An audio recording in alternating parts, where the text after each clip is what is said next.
Hello friends, welcome back to our channel రేతిస్ lifestyle in Telugu. ఎలా ఉన్నారండి? మీరందరూ బాగున్నారా? నేను కూడా బాగున్నానండి. ఇది నిన్నటి వీడియోకి కంటిన్యూషన్ వ్లాగ్ అనమాట. సో ఈరోజైతే మాకు వాటర్ ప్రాబ్లం ఉంటుందండి బెంగళూరులో. సో వాటర్ అయిపోతే మేము ట్యాంకర్స్ తెప్పించుకుంటాం అనమాట. సో ట్యాంకర్స్ తెప్పించుకునేటప్పుడు ఎప్పుడూ కూడా గవర్నమెంట్ రిలేటెడ్ ఉంటాయన్నమాట. సో అవి వస్తుంటాయి, బట్ ఈసారి మాత్రం వేరేది వచ్చింది. సో ఆ వాటర్ వల్ల పిల్లలకి మోషన్స్ ప్రాబ్లం అయింది, ఫీవర్స్ అండ్ కోల్డ్ అన్నీ అనమాట. ఒక్కటే లేదని చెప్పలేము. సో అన్ని ప్రాబ్లమ్స్ అయితే వచ్చాయి. సో మేమైతే ఇంక తర్వాత ఏంటంటే ఒకసారి సంప్ అండ్ ట్యాంకర్ 2 క్లీన్ చేపించాలనుకున్నాము. యాక్చువల్లీ ఇది ముగ్గురం, అంటే మొత్తం ఓనర్స్, మేము, ఇంకొకరు ఉంటారనమాట. సో అందరం కూడా అనుకొని క్లీన్ చేపించేస్తున్నాము. కింద సంపు క్లీన్ చేస్తున్నారండి. ఇంకా అది సౌండ్ వస్తుంది కదా, ఇంకా పిల్లలు వచ్చేసి బయటకు వచ్చేసారనమాట. ఇంకా నేను కూడా వాళ్ళని పెట్టుకొని అక్కడికి వెళ్తే మళ్ళీ పడిపోతారేమో అని చెప్పేసి జాగ్రత్తగా నేను అక్కడే కనిపెట్టుకొని వాళ్ళకి కూడా చూపిస్తున్నాను. వేద అయితే చాలా ఇంట్రెస్ట్‌గా చూస్తది ఇట్లాంటివన్నీ కూడా. అందులో వీళ్ళు సండేనే వచ్చారనమాట. సండే ఎందుకంటే మాకు సండే వాటర్ వస్తుందనమాట. సో వాటర్ వచ్చినప్పుడు ఏంటంటే వచ్చే లోపల, అంటే అంతకుముందు మార్నింగే విడిచిపెట్టేవాళ్ళు. బట్ ఇప్పుడు 9, 10 అవుతుందనమాట. సో ఈ లోపల క్లీన్ చేసేస్తే మాకు వాటర్ ప్రాబ్లమ్ కూడా ఏముండదు. అందుకోసం ముందుగా ఉన్నవైతే కొన్ని పట్టి పెట్టేసుకొని ఇక్కడ క్లీన్ చేస్తున్నారనమాట. బయటంతా వాళ్ళే మిషనరీ తెచ్చుకుంటారండి. దీనికి అంటే ఎన్ని లీటర్స్ దాన్ని బట్టి కౌంట్ ఉంటుందనమాట. పైన ట్యాంకర్స్ కూడా క్లీన్ చేయడానికి వెళ్ళిపోయారు. అండ్ కిందైతే చేస్తున్నారనమాట. సో కాస్ట్ అయితే నాకు ఎగ్జాక్ట్‌గా తెలీదండి. మా హస్బెండ్ వాళ్ళు పే చేశారు. సో అందరం కూడా షేరింగ్ ఉంటుందనమాట. అండ్ ఇక్కడ బయట కొంచెం క్లీన్ చేయండి, ఎట్లాగో మిషన్ వచ్చింది కదా, నీట్‌గా క్లీన్ అవుతదంటే వాళ్ళు మాత్రం పైన చేసేసి వెళ్ళిపోయారనమాట. అండ్ వాళ్ళు వెళ్ళిపోయిన తర్వాత నెక్స్ట్ నేనైతే ఈరోజు పెసరట్టు వేశానండి. సో పెసరట్టు బ్రేక్‌ఫాస్ట్ పిల్లలకి పెట్టేశాను. అక్కడ చేస్తూనే బాబుకి పెట్టేశాను. అండ్ పాప కూడా తినేసింది. అండ్ ఇందులోకి గ్రీన్ చట్నీ, వైట్ చట్నీ 2 చేశాను. సో చాలా బాగుండింది. అండ్ నెక్స్ట్ అయితే ఇక్కడ నేను బిగ్ బాస్కెట్ నుంచి ఆర్డర్ పెట్టానండి. ఇవి మీకు లాస్ట్ టైం నేను వెయిట్ లాస్‌ది గ్రోసరీ లిస్ట్ చూపించాను కదా, అందులో ఐటెమ్స్ అనమాట. అది చెప్పాను కదండీ, ఆల్మోస్ట్ 15 డేస్ అయిపోయింది వీడియో షూట్ చేసి అయితే. అండ్ నేను ఈ గ్రోసరీస్‌తో పాటు కొన్ని లీఫీ వెజిటబుల్స్, కొత్తిమీర, పుదీనా అండ్ కొన్ని వెజిటబుల్స్ కూడా ఆర్డర్ పెట్టాను. ఇవన్నీ కూడా కొంచెం ఆర్గానిక్ పెట్టానండి. ఎలా వస్తాయో చూద్దాము అని చెప్పేసి. సో నాకు నార్మల్‌గానే అనిపించింది. పెద్దగా డిఫరెన్స్ అయితే ఏమనిపించలేదు. అండ్ ఇంకోటి జీరో మైదా బ్రెడ్ ఒకటి తీసుకున్నాననమాట. అంటే ఇప్పుడు చాలా రోజులైపోయిందండి. కంప్లీట్‌గా స్టాప్ చేసేసాననే చెప్పాలి. బేకరీ ఐటెమ్ అయితే అస్సలు తీసుకురావట్లేదు. బయట కూడా తినట్లేదు. అండ్ నార్మల్‌గా కూడా జంక్ ఫుడ్ చాలా తక్కువండి. బట్ ఇప్పుడు ఇంకా రిస్ట్రిక్ట్ చేసేసాననమాట. అండ్ నెక్స్ట్ అయితే ఇంక నేను హాస్పిటల్‌కి వెళ్ళాలి. అండ్ వెళ్ళేటప్పుడే ఇక్కడైతే నేను ఆఫ్టర్‌నూన్ చేశానండి ఇది. పప్పు చారు చేశాను. అండ్ దెన్ చికెన్ ఫ్రై చేశాననమాట. నైట్‌కి కూడా ఉంటుంది, నాకు ప్రాబ్లమ్ లేకుండా ఉంటుంది అని చెప్పేసి నేను ముందుగానే ప్రిపేర్ చేసేసాను. ఈ కాంబినేషన్ చాలా బాగుంటుందండి. నెల్లూరుకైతే పప్పుచారు స్పెషల్ అనమాట. అండ్ నెక్స్ట్ వచ్చేసి నేను అమెజాన్ నుంచి కొన్ని కుర్తీస్ తీసుకున్నానండి. అవన్నీ కూడా ఓల్డ్ అయిపోయాయన్నమాట ఈ మధ్య. చాలా వరకు చెప్పాను కదా, వెయిట్ పెరిగానని చెప్పేసి అన్నీ కొంచెం టైట్ అవ్వడం అట్లా అయ్యాయి. అందుకని మళ్ళీ కొన్ని తీసుకున్నాను. సో ఇది వచ్చేసి స్లీవ్లెస్ అయిందండి. నేను స్లీవ్స్ ఉందనుకున్నాను. జెనసియా బ్రాండ్ నుంచి అనమాట. క్లాత్ అయితే చాలా బాగుందండి. మనకి ఇప్పుడు అమెజాన్‌లో ఈ రోజు నుంచి సేల్ అయితే స్టార్ట్ అయిందండి. 21 ఉంటుంది. అమెజాన్ ప్రైమ్ డే సేల్ అనమాట. మంచి బ్రాండ్స్ మీద మనకి 50-80% ఆఫర్ ఉంటుంది. సేమ్ డే డెలివరీ కూడా ఉంది. ఒకసారి చెక్ చేయండి. నేను వీటికి సంబంధించిన లింక్స్ డిస్క్రిప్షన్ బాక్స్‌లో కూడా ఇస్తాను. అండ్ ఇది వచ్చేసి అంబ్రెల్లా మోడల్ అండి. స్లీవ్లెస్. ఎవరికైతే స్లీవ్లెస్ ఇష్టపడతారో వాళ్ళకి చాలా బాగుంటుంది. ఫ్యాబ్రిక్ కూడా ఏంటంటే మనకి ముడతలు పడడం అలా ఏముండదు. చాలా మేనేజబుల్‌గా ఉంటుందన్నమాట. అండ్ నెక్స్ట్ నేను జనస్యా నుంచే ఇంకొకటి తీసుకున్నాను. ఇది కూడా ఇంచుమించు అదే క్లాత్ అండి. బట్ కొంచెం డిఫరెంట్ అయితే ఉంటుంది. ఇది కూడా మనకి వీ నెక్ లాగా వస్తుంది. నాకు ఈ నెక్ కూడా కొంచెం డీప్ అయిందనమాట. అండ్ ఇక్కడ బటన్స్ ఉన్నాయి, కానీ ఇవన్నీ కూడా షోకే అనమాట. మనం పెట్టుకునేదానికి అట్లా ఏం కాదు, షోకే. అండ్ దీనికి హ్యాండ్స్ వచ్చేసరికి 3/4 హ్యాండ్స్ వచ్చిందండి. అండ్ కింద వచ్చేసి ఎలాస్టిక్ వచ్చిందనమాట. సో ఇలా ఉంటే అలవాటైన వాళ్ళకి ఓకే, కానీ అలవాటు లేని వాళ్ళకి ఏంటంటే కొంచెం టైట్‌గా ఒత్తుకున్నట్టుగా ఉంటుంది. అండ్ ఇది వచ్చేసి నైరా కట్ అండి. పైనంతా కూడా మనకి కుచ్చులు చిన్న చిన్న ఫ్రిల్స్ ఇచ్చేసుంటారు. కింద వచ్చేసరికి కట్ వస్తుందనమాట. ఇది కూడా బాగుండింది. నేను ఇప్పుడు మంచిగా లేదని చెప్పాను కదండీ, అందుకని నేను ఏది ఒక్కటి కూడా ట్రై చేసి మీకు చూపించలేకపోతున్నాను. సో నేను వీటి లింక్స్ అయితే డిస్క్రిప్షన్ బాక్స్‌లో ఇస్తాను. ఎవరికైనా నచ్చితే తీసుకోవచ్చు. అండ్ నెక్స్ట్ ఇది అమెజాన్ బ్రాండ్ అండి. ఎంవైఎక్స్ అనమాట.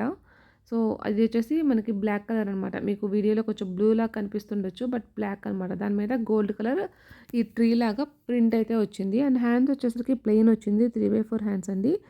అండ్ కట్ కుర్తీ అనమాట ఇది. ఏ లైన్ కుర్తీ అంటారు కదా, సో అట్లా అనమాట కట్ కుర్తీ. నెక్స్ట్ అయితే నేను ఒక లోషన్ తీసుకున్నానండి. ఇది నాది బాగా బెంగుళూరులో డ్రై అయిపోతుందనమాట స్కిన్ను. డాక్టర్స్ కూడా చాలా డ్రై అని చెప్పారు. నిన్న ఆల్రెడీ నేను మీకు చూపించాను కదా! ఫేస్ మాస్క్ అనేది. అండ్ ఇది డైలీ యూజ్ చేయడానికి కూడా తీసుకున్నాననమాట.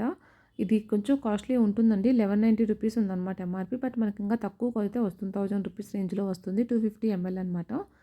ఎవరైనా ట్రై చేసున్నారా? ట్రై చేస్తే ఎలా ఉందో కామెంట్ చేయండి. సో, నేను ప్రెజెంట్ స్టార్ట్ చేశాను. నెక్స్ట్ ఒక బ్యూటిఫుల్ శారీ తీసుకున్నానండి. ఎంత బావుందో అసలు. క్లాత్ కూడా చాలా బావుందనమాట. ఆల్రెడీ నా దగ్గర ఈ కాంబినేషన్ ఉంది. బట్ ఇదేంటంటే మొత్తం కూడా ప్రింటెడ్ అండి. నా దగ్గర ఉన్నది ఎంబ్రాయిడరీ అనమాట. సో, అందుకనే తీసుకున్నాను. నాకు ఇది చాలా నచ్చిందండి. ఇన్‌స్టాగ్రామ్‌లో కూడా చాలా దగ్గర చూసాననమాట ఈ శారీ. పళ్ళు వచ్చేసరికి ఇట్లాగా చాలా ఎక్కువగా టాజెల్స్ అయితే ఇచ్చారు. అండ్ శారీ మొత్తం మనకి రన్నింగ్ శారీ ఉంటుందండి. దీని మీద ఏంటంటే రెడ్ కలర్ ఫ్లవర్స్ వస్తుంది. అండ్ గోల్డ్ కలర్‌తో కూడా ఫ్లవర్‌లా వస్తుంది. అండ్ మనకి ఇంకా గ్రీన్ కలర్ తోటి లీఫ్ డిజైన్ వస్తుందనమాట. ఇట్లా శారీ మొత్తం కూడా ఒకటే ఉంటుందండి. మీరు శారీ మొత్తం చూసుకున్న సేమ్ ఉంటుందనమాట. అండ్ దీనికి బ్లౌజ్ అయితే మంచిగా ఇచ్చారండి. బ్లౌజ్ కూడా చూపిస్తాను. సో, ఎండింగ్ వరకు కూడా సేమ్ డిజైన్ ఉందండి. అండ్ బ్లౌజ్ వచ్చేసరికి ఇదండి రెడ్ కలర్ అనమాట. కంప్లీట్ కాంట్రాస్ట్ ఇచ్చారు. చాలా మెత్తగా ఉందండి క్లాత్ అయితే కనుక. సో, ఇది మొత్తం కూడా మనకి వీవింగ్ వచ్చిందండి. బ్యాక్ సైడ్ కూడా చూపిస్తాను మీకు. సో, క్లాత్ కూడా చాలా బాగుంది. దీని మీదకి ఇది చాలా బాగుంటుందండి. మనం ఇంకా వేరే వాటి మీద కూడా మిక్స్ అండ్ మ్యాచ్ చేసుకోవచ్చు. అంటే ప్లెయిన్ వచ్చింది కాబట్టి. సో, శారీ అయితే నాకు చాలా నచ్చిందండి. శారీ కాస్ట్ వచ్చేసి నాకు 800-900 రేంజ్ అయితే పడిందనమాట. సో, ఇప్పుడైతే నేను రిపోర్ట్స్ కోసం వెళ్తున్నానండి. నాకు ఆల్మోస్ట్ 3 డేస్ అయిపోయిందనమాట. నేను బ్లడ్ టెస్ట్ ఇచ్చి వాళ్ళు వాట్సాప్ చేయమంటే చేయలేదు. అండ్ ఎలాగో డాక్టర్ కన్సల్టేషన్ ఉంది కదా! అండ్ రిపోర్ట్స్ తీసుకొని అట్లానే డాక్టర్ని కన్సల్ట్ అయ్యి వచ్చేద్దామని స్టార్ట్ అవుతున్నామనమాట. నేను ఇదంతా ఒకటే బ్లాగ్ చేస్తున్నాను. మళ్ళీ దీని గురించి మాట్లాడడం నాకు అంత ఇష్టం లేదనమాట. సో, దానికోసం ఒకటే వ్లాగ్‌లో నేను ఇది అంటే ప్రాబ్లమ్ ఏంటి ఇదంతా కూడా ఈ వీడియోలోనే మాట్లాడతాను. సో, టైం అయితే 7 అయిందండి. డాక్టర్‌తో 7:30 అలా ఉంటుంది అపాయింట్మెంట్. సో, ఇంక ఫుడ్ అయితే చేసేసాను. పిల్లలకు పెట్టేసి మేము కూడా తినేసి బయలుదేరుతాము. ఒకవేళ లేట్‌గా వచ్చినా ప్రాబ్లమ్ ఉండదప్పుడు. సో, దేవుడి దయ వల్ల నేను కోరుకునేది ఒకటేనండి. రుమటాయిడ్ ఆర్థరైటిస్ అయితే కాకూడదని కోరుకుంటున్నాను. ఎందుకంటే అది ప్రివెంటబుల్ కాదంట. సో, నేను లైఫ్ లాంగ్ దాంతో సఫర్ అవ్వాల్సొస్తది. సో, దేవుడినైతే ప్రే చేస్తున్నాను. ఏవి ప్రాబ్లమ్ ఉండకూడదు. ఏదన్నా డెఫిషియన్సీ కానీ లేదంటే లైట్‌గా ఏదన్నా తగ్గిపోవాలని చెప్పేసి ఇలానే లైఫ్ లాంగ్ ఉంటే నా వల్ల కాదండి. లైక్ నాకు సమంత గారు గుర్తొస్తారు అప్పుడప్పుడు. ఎందుకంటే సమంత గారికి ఒక ప్రాబ్లమ్ వచ్చింది కదా! హెల్త్ వల్ల అనేది ఏదో ఎంతో స్టార్ట్ అవుతది. నేమ్‌గా ఎగ్జాక్ట్ గుర్తు రావట్లేదు. సో, అదేమో అనిపిస్తది ఒక్కోసారి నాకు. ఎందుకంటే కనీసం ఇప్పుడు నేను ఫోన్ మాట్లాడుతున్నానా 49 సెకండ్స్ అయిందనమాట అంతే.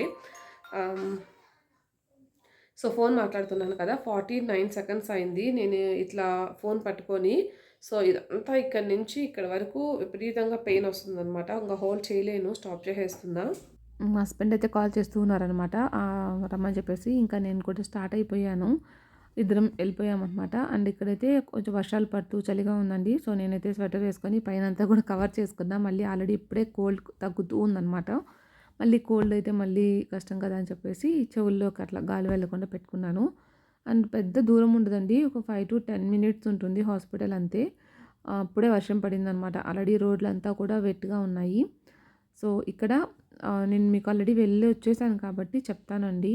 సో, రిపోర్ట్స్ అయితే తీసుకున్నాము. నాకు ఆల్రెడీ వాళ్ళు ఇదేమంటారు నేమ్ మర్చిపోయానండి. స్టెరాయిడ్స్ అనమాట. సారీ. సో, స్టెరాయిడ్స్ యూజ్ చేయడం వల్ల ఎట్లైనా నెగెటివ్ అనే వస్తుందన్నట్టే అన్నారనమాట డాక్టరు.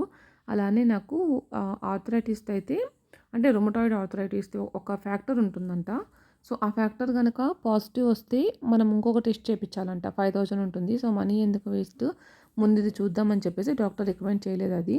సో, అలానే నాకు ఇది పాజిటివ్ రాలేదనమాట. నెగెటివ్ వచ్చింది. అందుకని ఇంకా ఆ టెస్ట్‌కైతే రాయలేదు. తర్వాత విటమిన్ బి12 కూడా టెస్ట్ చేయించారు కదా! అది కూడా డెఫిషియన్సీ ఏం లేదండి. ఇప్పుడు నాకున్న సింప్టమ్స్ అన్నీ కూడా విటమిన్ బి12 డెఫిషియన్సీ ఉన్నా కూడా ఉంటాయన్నమాట. అలా అని నాకు ఎక్కువ బి12 ఏం లేదు కానీ బట్ ఓకే అనమాట. ఉండాల్సినంత మోతాదైతే ఉంది. బట్ ఎందుకు ఇంత ఎక్కువ వస్తున్నాయో డాక్టర్ కూడా ఏందంటే మళ్ళీ ఆస్టియో ఆర్థరైటిస్ అయ్యుండొచ్చు అన్నట్టు అన్నారు. అది లాస్ట్‌కొచ్చేసి ఒక 1 మంత్‌కి అయితే మెడిసిన్ ప్రిస్క్రైబ్ చేశారండి. ఒకటొచ్చేసి నర్వ్స్ రిలాక్సేషన్‌కి అండ్ ఇంకొకటొచ్చేసి ఇన్‌ఫ్లమేషన్‌కి ఇచ్చారు. మార్నింగ్ ఆల్రెడీ మొన్న నైట్ టైమ్ ఇచ్చేసారని చెప్పాను కదా! మార్నింగ్ కూడా అంటే ఇన్‌ఫ్లమేషన్ వల్ల అయ్యుండొచ్చు జాయింట్స్ దగ్గర. అంటే నాకు మోకాలు నొప్పులు అన్నీ అనమాట. ప్రతి జాయింట్ దగ్గర ఉన్నాయి కాబట్టి ఇన్ఫ్లమేషన్ ఏమో అని చెప్పేసి దానికి ఇచ్చారనమాట. సో, 15 డేస్‌కి అది. అండ్ ఇంకొకటి కాల్షియం అండ్ విటమిన్ డి ఇచ్చారు. మేబీ బోన్స్‌లో కాల్షియం తక్కువ ఉండొచ్చు అన్నట్టుగా. ఎందుకంటే నాకు ప్రెగ్నెన్సీ స్టార్ట్ అయినప్పటి నుంచి కూడా మంచిగా లేదన్నాను కదా! సో, బేబీ కడుపులో ఉన్నప్పుడు మనం తిన్నా తినకపోయినా కూడా బేబీ మన బాడీలో ఉన్నవన్నీ తీసుకుంటారు కదా! సో, అలాగా మనకి తక్కువైపోతుందండి. తర్వాత ఫీడింగ్ అప్పుడు కూడా నేను చేసిన మిస్టేక్ ఏంటంటే నేను మెడిసిన్ అయితే తీసుకోలేదనమాట. ఈవెన్ ప్రెగ్నెంట్‌గా ఉన్నప్పుడు కూడా నాకు టెస్ట్ చేసినప్పుడు ఎనఫ్ ఉంది కదా! ఎందుకు సప్లిమెంట్స్ అనవసరంగా తీసుకోవడం అని చెప్పేసి నేను ఎక్కువగా తీసుకోలేదు. సిక్స్త్ మంత్ వరకు కూడా కాల్షియం అట్లాంటివి తీసుకోలేదనమాట. డాక్టర్ అయితే ప్రిస్క్రైబ్ చేశారు. తర్వాత సెవెంత్, ఎయిత్ మంత్‌లో నాకు ఎప్పుడైతే బ్లడ్ తక్కువ ఉందని చెప్పానో అప్పటినుంచి మంచిగా తీసుకున్నాననమాట. సో, మీరు అస్సలు ఇలా చేయొద్దండి. స్పెషల్‌గా సెకండ్ ప్రెగ్నెన్సీలో అస్సలు చేయొద్దు. మీకు బేబీకి ఎంత గ్యాప్ అయినా ఉండనివ్వండి. బట్ సెకండ్ ప్రెగ్నెన్సీలో చాలా కేర్‌గా ఉండండి. అందులో మనకి 30స్‌లో ప్రాబ్లమ్ అవుతదంటారు కదా! నాకు 29లో ప్రెగ్నెన్సీ స్టార్ట్ అయిందండి. 30 వచ్చిన తర్వాత బేబీ పుట్టడం జరిగిందనమాట. ఆ టైంలో నాకేందంటే బ్యాక్‌గ్రౌండ్ చాలా ఉంటాయి కదండీ! అన్నీ నేను షేర్ చేయలేను. సో, చాలా రకాలుగా ఇబ్బంది పడ్డాను. చాలా మెంటల్ స్ట్రెస్ అనమాట. మేబీ అన్ని రీజన్స్ నాకేందంటే అది డెలివరీ అయిన తర్వాత కూడా నాకేందంటే లైక్ చనిపోయి మంచి డాక్టర్ కాబట్టి బతికి బయటపడ్డాననమాట. ఆ డెలివరీ స్టోరీ కూడా అప్పుడు అడిగారు కానీ నేను షేర్ చేయలేదు. ఈసారి ఎప్పుడైనా షేర్ చేస్తాను. ఏం జరిగింది? మీరు ఎట్లాంటి కేర్ తీసుకోవాలి? దాని నుంచి మీకు కొంచెం ఎక్స్‌పీరియన్స్ వస్తుంది కదా! దానికోసం అంతే. సో, ఆ డెలివరీ నుంచి నేను కోలుకోకముందే డెంగ్యూ రావడం. డెంగ్యూలో ఏందంటే బాగా ప్లేట్లెట్స్ 10,000, 15,000కి పడిపోవడం. ప్లేట్లెట్స్ ఎక్కించడం. సో, ఇవన్నీ కూడా మైనస్‌లు అయ్యాయన్నమాట. దానివల్ల ఇప్పటికి నేను ఇంకా కోలుకోలేకపోతున్నాను. మేబీ ఇంకొక 1 ఇయర్ పట్టొచ్చేమో నేను నార్మల్‌గా స్టేజ్‌కి రావడానికి. నాకు పెద్దగా వెయిట్ లాస్‌కైతే ప్రెజెంట్ నేను ట్రై చేస్తున్నాను గానీ, అంటే మెయిన్ వెయిట్ లాస్ అని కాదండి. ఫిట్‌నెస్ ఉండాలి. నేను యాక్టివ్‌గా వర్క్ చేసుకోగలగాలనేదే నా మెయిన్ ఎయిమ్ అనమాట. నిన్న వీడియో కింద కొంతమంది తెలిసిన వాళ్ళు అండ్ తర్వాత ఇలా చేయండి అక్క అని చెప్పేసి కామెంట్ పెట్టారు. సో, నేను అన్నీ ఆలోచించానండి మీరు చెప్పినవన్నీ కూడా. సో, బట్ ఇప్పుడు నాకు చిన్న పిల్లలు కదండీ కుదరదు. వాళ్ళని వదిలేసి వెళ్ళలేను. స్కూల్ ఉంది. అండ్ ఇప్పుడు కొంచెం అట్లా మేనేజ్ చేసుకొని ఫుడ్‌లో చేంజెస్ అయితే తీసుకున్నాను డెఫినెట్‌గా. అండ్ ఇంకా నేను ఇక్కడే ఇంకెవరినైనా కన్సల్ట్ అవుదాం అనుకుంటున్నాను. యోగా అట్లాగా. చూడాలి మరి ఎంతవరకు వర్కౌట్ అవుతదో లేదో. బాబు చిన్నవాడు కదా! వాడు అస్సలు ఉండడు. ఇంకా మా హస్బెండ్‌కేమో వర్క్ ఉంటుంది. సో, అమ్మ వాళ్ళు రావడానికి కూడా కుదరదు. అమ్మ వాళ్ళు గాని వచ్చే పనైతే కొంచెం వెళ్ళుండొచ్చు నేనిక్కడే. బట్ అమ్మ వాళ్ళు రావడానికి కూడా కుదరదు కాబట్టి నెక్స్ట్ ఏ స్టెప్ తీసుకోవాలనేది ప్లాన్ చేసుకోవాలి. ఇంకొక 15 డేస్‌లో మళ్ళీ డాక్టర్ అపాయింట్మెంట్ ఉంది. ఈ 15 డేస్ నేను మెడిసిన్ యూజ్ చేశాను కదండీ! కొంచెం పర్లేదనమాట. బానే ఉంది. కొంచెం తగ్గాయి. బట్ అన్ కంప్లీట్‌గా తగ్గిపోయానైతే చెప్పను కానీ బట్ ఓకే అనమాట. అంతకుముందు ఆ పెయిన్స్‌తో కంపేర్ చేస్తే తగ్గింది. బట్ నాకు మెడిసిన్ స్టాప్ చేసిన తర్వాత కూడా అట్లానే ఉంటే అది నాకు వర్కౌట్ అయినట్టు. లేదు మెడిసిన్ స్టాప్ చేయగానే మళ్ళీ తగ్గిపోయింది అంటే మళ్ళీ సేమ్ అదే ఫస్ట్‌కొచ్చింది అంటే మాత్రం కష్టము. చూడాలి మరి ఎలా ఉంటుందో ఏమో. ఎగ్జాక్ట్ 15 డేస్ అనమాట. ఇవి తర్వాత హాస్పిటల్‌కైతే వెళ్తాను. ఈ వీడియో అయితే నేను ఆల్రెడీ చాలా రోజులయిపోయిందండి. 15 డేస్ అయిపోయింది ఈ వీడియో షూట్ చేసి. అండ్ ఇక్కడ నేను చెప్పాను కదండీ! కొంచెం చేంజెస్ అయితే తీసుకున్నాను ఫుడ్‌లో అని చెప్పేసి. నాకు నైట్ ఆకలేసినట్టు అనిపించింది. ఎర్లీగా తినేసి వెళ్ళిపోయాం కదా! 6:30 ఆ టైంకి. సో, వచ్చిన తర్వాత నేనేంటంటే జంక్ ఫుడ్ అలా తీసుకోకుండా ఎగ్స్‌ని అండ్ నో మైదా బ్రెడ్ తీసుకున్నాను కదా! దాంతోటే ఇట్లాగా ఎగ్ బైట్స్ లాగా చేసుకున్నాను. అంటే బ్రెడ్ ఆమ్లెట్ లాగా చేసుకొని తింటున్నాననమాట. కొంచెం హెల్తీ వేలో అన్నీ కూడా చాలా చేంజెస్ చేశానండి. నేను ఎక్కువ వీడియోస్ అయితే షూట్ చేయలేదు కానీ బట్ బిట్స్‌గా అయితే మీకు షేర్ చేస్తాను. ఎటువంటి ఫుడ్ తీసుకుంటున్నాను ఏంటి అనేది. వీడియో నచ్చితే తప్పకుండా లైక్ చేయండి ఫ్రెండ్స్. లైక్ అసలు ఎవ్వరు చేయట్లేదు. సో, తప్పనిసరిగా ఒక లైక్ ఇవ్వండి. Thanks for watching.